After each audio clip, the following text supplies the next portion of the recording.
Hey, Eastern Oregon, we're glad you're here with us today on this CHD update, this EOTalks, and I'm here today with Corey Escobar. How are you doing, Corey? I'm doing well today, Brent. How are you today? I'm doing good, and Corey and I are here together to talk about just a variety of things that are coming up having to do with CHD programming.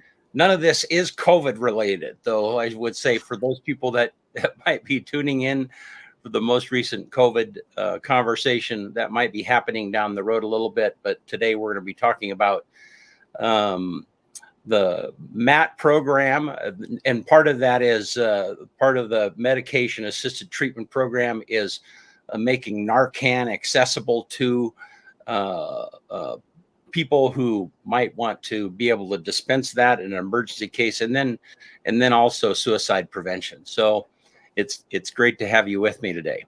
Are you surviving the fall? I guess we're not the fall, but it sure feels like it at times, doesn't it? It's kind of cool, and then it gets just burning hot. It's weird. Yeah, actually, my fiance and I went to Boise last weekend, and it was some of the leaves were falling on the trees over there already. Yeah, it's crazy. And it was, I mean, the last couple of nights, it's been really beautiful in the evenings and cool. And we turned off the AC and opened the windows and stuff. But then tomorrow it's supposed to be in the hundreds again, even late in the day. So we're back at it. We're back at it, man. All right. So bring us up to date. Talk to us about kind of some of the things that are on your agenda. Yeah, absolutely. So in regards to kind of the CHD, MAT, the medication assisted treatment, and its outreach, there's a couple of events we're planning that are in the works right now. The MAT team will have a presence at the drug-free relay coming up here in a couple of weeks. I believe it's on the 21st. We also have items to give out over there. And then there are talks. We are working toward getting another Narcan drive-through event scheduled. Our team is working diligently to schedule that, make sure everything is good to go. Please stay tuned for updates on that. It was a big success the last time we did it, so we're really trying to do another one and get it all scheduled, make sure it works out for everybody. And talk about what that is. I mean, we did a lot of publication around it, and you guys did also. I don't know. Give us a once over lightly there of what Narcan is and what the purpose of it is, and so on, for someone who might not have heard. Yeah, Narcan is a Narcan kit is kind of a small bag that contains Narcan that is used to pretty much save a life of someone who is overdosing from heroin, opioids of the matter like that. It is something it's something very small that you can just carry with you. And during the drive-through event, we had a lot of people asking questions on how to administer it, its shelf life, and we were more than happy to answer those questions there. I think we gave away, I know for sure, like over 300 Narcan kits. So we would call it a really big success when we did the first event. And we're really just trying to get more Narcan out into the community because it can save lives. And it was funny. I went, we had a crew, went over to Baker City. We had a big event this weekend. And I got a couple of kits from you. I have one at home. I have one here at the office. And I just threw it in my bag when I was going over, because it's like you just never know. For someone, just to review for people who might not know, there is a bunch of opioid. They're not across the counter. These are illegal opioid drugs that are infiltrating our area, and some of that is laced with fentanyl, which will then cause almost an immediate overdose. And there's been a number of deaths in our area just because of this.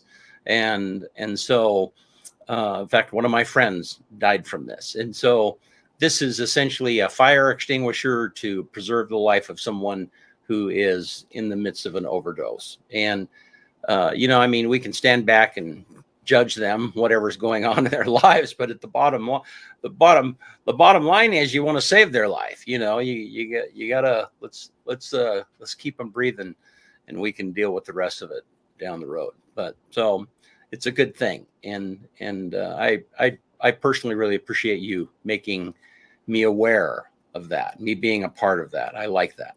So, all right. Well, so tell us what else is going on, Corey.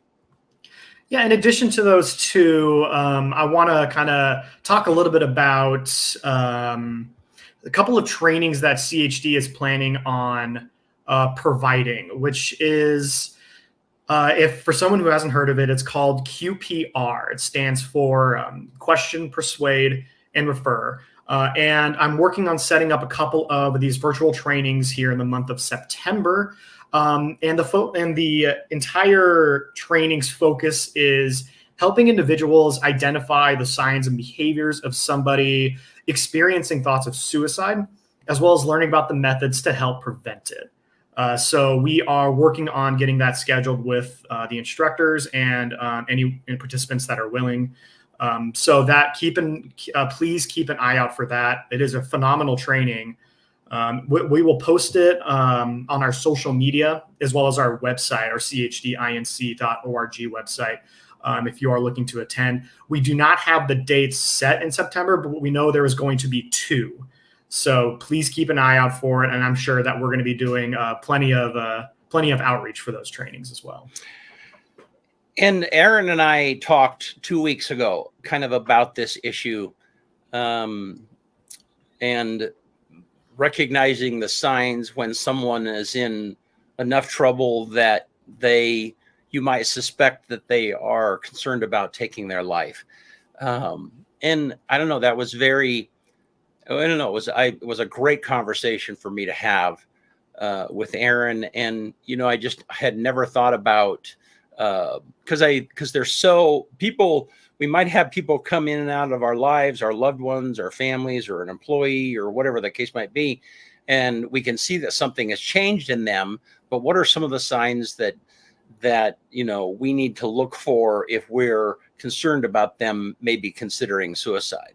And this training specifically helps you identify and have the courage to ask the questions, and to what kind of questions to ask that might lead to having some kind of a conversation that person might reveal, yeah, I am having an issue. I am having problems.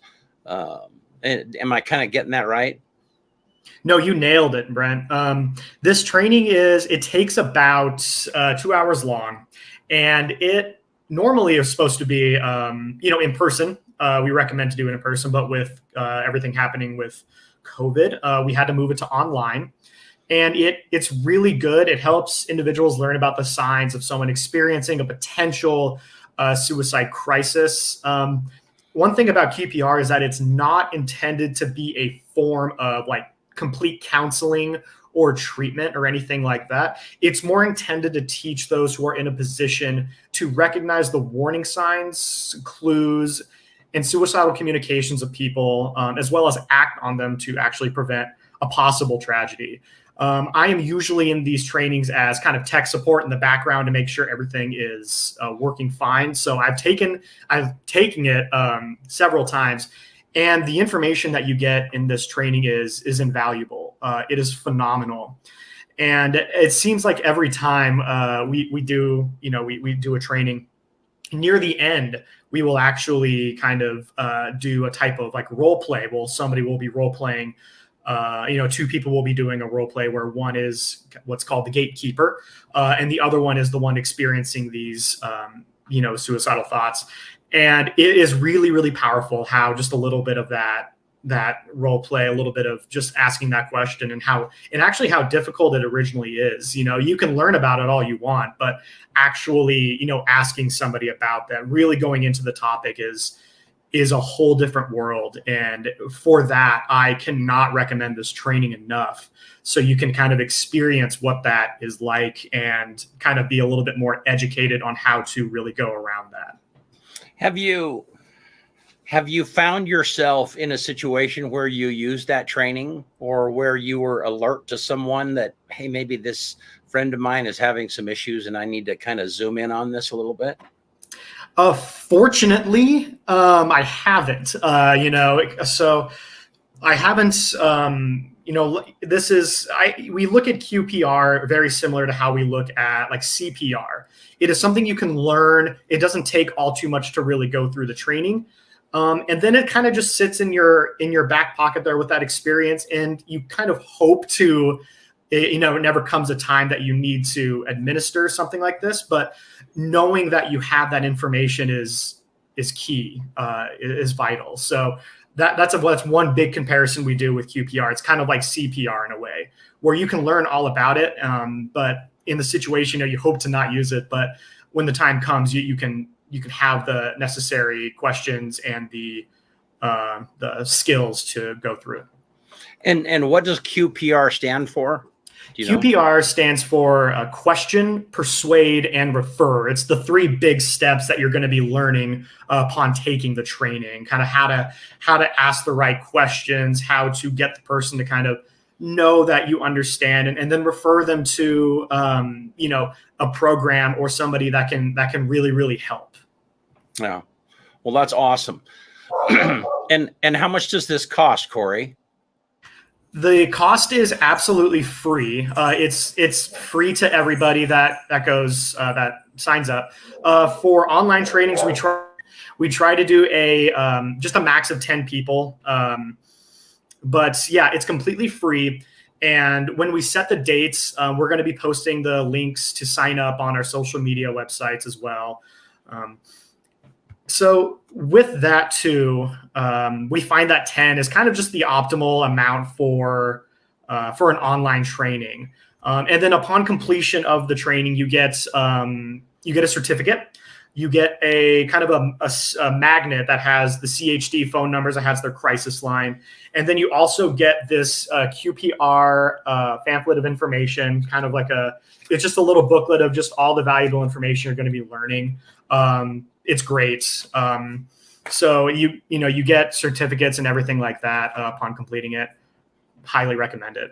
Cool. And for anyone who is struggling with maybe thoughts of suicide, this is the number where you can call and get a hold of someone, and they can help you right now. So, so what if somebody can attend? If they're not able to make those 2 sessions, whatever the case might be, are there other alternatives for them, Corey?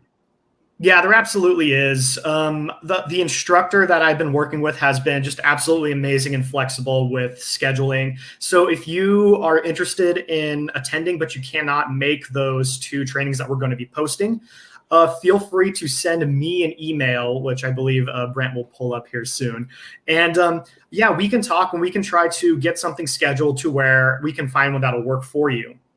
Additionally, if you have a few people or a group of individuals that are wanting to attend as well, we can totally book a kind of a private training session that will work around your schedule as well. So we're trying to be really flexible. We're really trying to make sure that everybody has the opportunity to attend this training. That sounds awesome. That sounds just very interesting. And I was just amazed as I reflected on my conversation with Aaron last week, how, we're kind of, I was thinking about this as you were talking earlier. It's like, we have engine lights when we're driving, and it's like, and now they've kind of reduced engine lights to like, get service now or a stop engine or whatever. But I mean, it used to be to where it's like, and there still are, it's like, hey, your brakes need repair, or your oil pressure is low, or your car is overheating or whatever. And we just don't have those with people.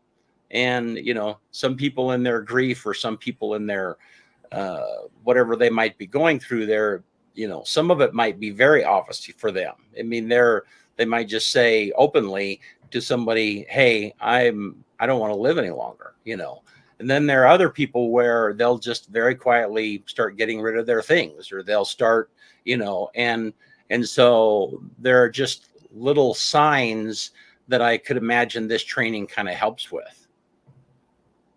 Yeah, absolutely. And it's one of the things that, and I think I brought it up earlier, is that this is not meant to be, a complete counseling session. You don't need to have, some type of special degree to administer this kind of practice. This is a 2-hour kind of course on things to look out for, and how to bring it up, because you can read about it all you want. But actually, asking the question, the big question, is hard. Even as in a simple role play, it can be. I've seen a lot of individuals think like, okay, yeah, let's role play it out, and then they kind of freeze. When that question needs to be Right. answered, because it's so difficult. It really is, and we really want people to to experience the kind of that pressure, because you may need to. There might be a time where you need to ask that question in a real life setting. Well, and it's funny because the role playing thing seems so silly for adults. I mean, it seems very mechanical and artificial, but I've been in those exact situations where just have gone through that once before. It's just not quite as difficult to make the jump the next time, and I really appreciate that. That's a great idea. So again, these sessions are coming up in September. If anybody has any questions about this, or if they're not able to make those sessions, then they can email you on the screen and get in touch with you about this. Anything else that we need to touch base on? I think that wraps up the events that I know about, Brent. Thank you very much for allowing me to come on up here and tell the world what exactly we're up to, and to kind of let everyone know that these trainings exist. We're here to educate, completely free. Highly recommend taking it. It's 2 hours. I just can't really recommend it enough. Yeah, but certainly something I'd love to be a part of. So once you get those dates, be sure and mention it to me if you can, if I don't see it. So. Oh, absolutely. All right. Well, thank you, Eastern Oregon, for tuning in, and thank you, Corey. And we'll see you next time right here. Thank you.